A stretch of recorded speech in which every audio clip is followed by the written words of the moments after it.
Hello, happy Wednesday. I couldn't decide because they're both good in my utmost. And this one, I'm going to read this one though.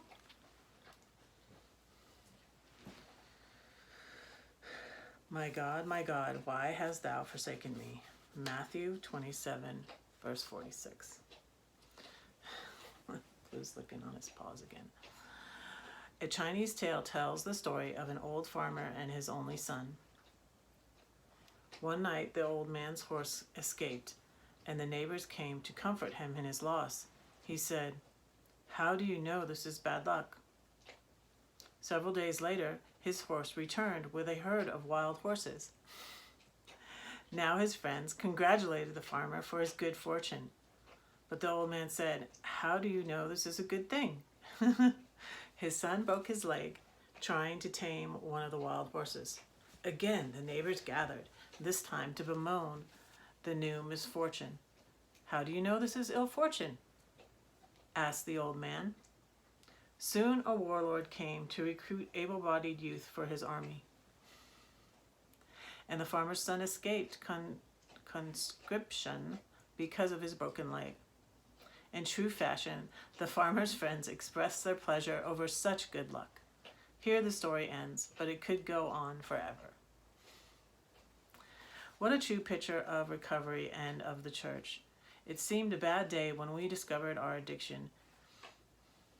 Codependency. I was addicted to people pleasing. It seemed a bad day when we gave up our aesthetic substances and our compulsive behaviors. It seemed a bad day when Christ cried out in pain and anguish on the cross. Yet in the mystery of recovery, time and again, what seemed bad becomes good, and good luck is followed by bad.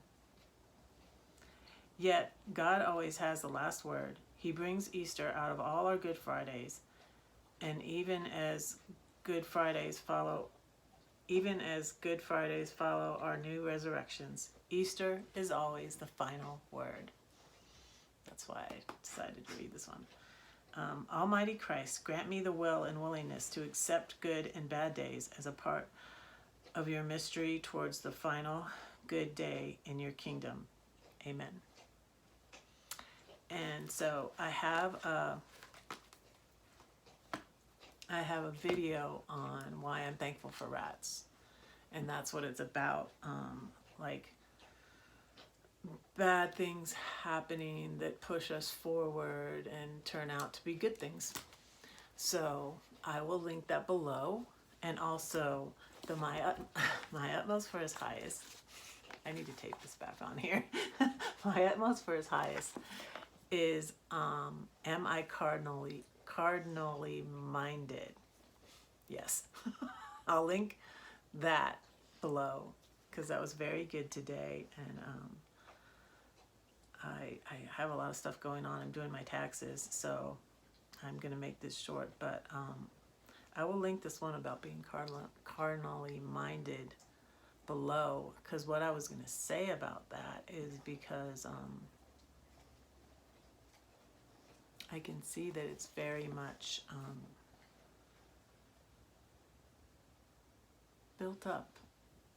It's built up, and so like I just now came back to God, and I can see there's a difference, and I needed, and it's strange that even I went through a dark night of the soul, and I walked away from God, and I was angry, and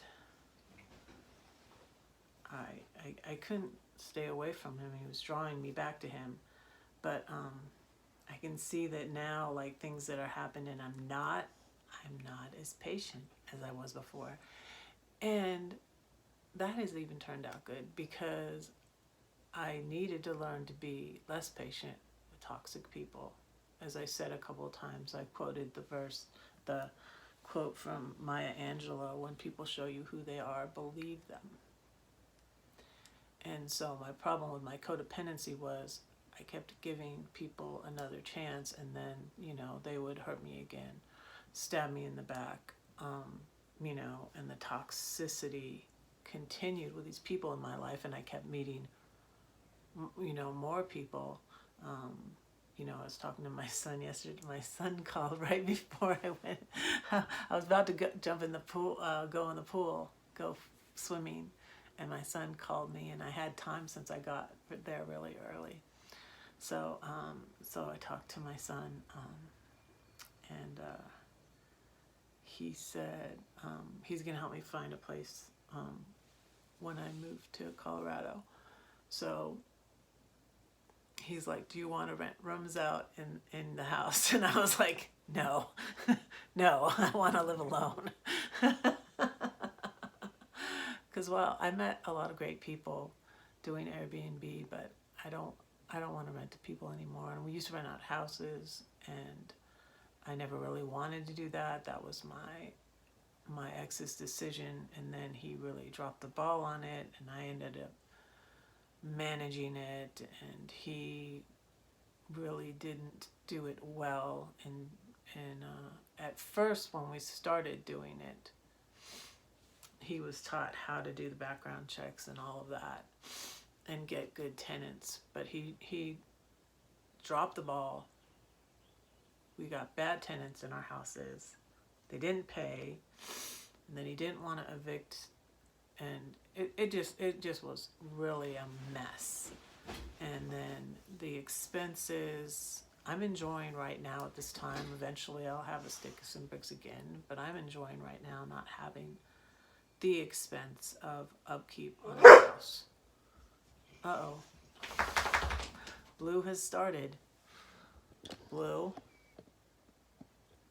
What the heck, Blue? What is it about when I turn the camera on that you got to start barking at me?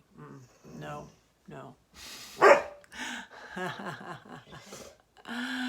Red doesn't let anybody push her around anymore. Not even Blue.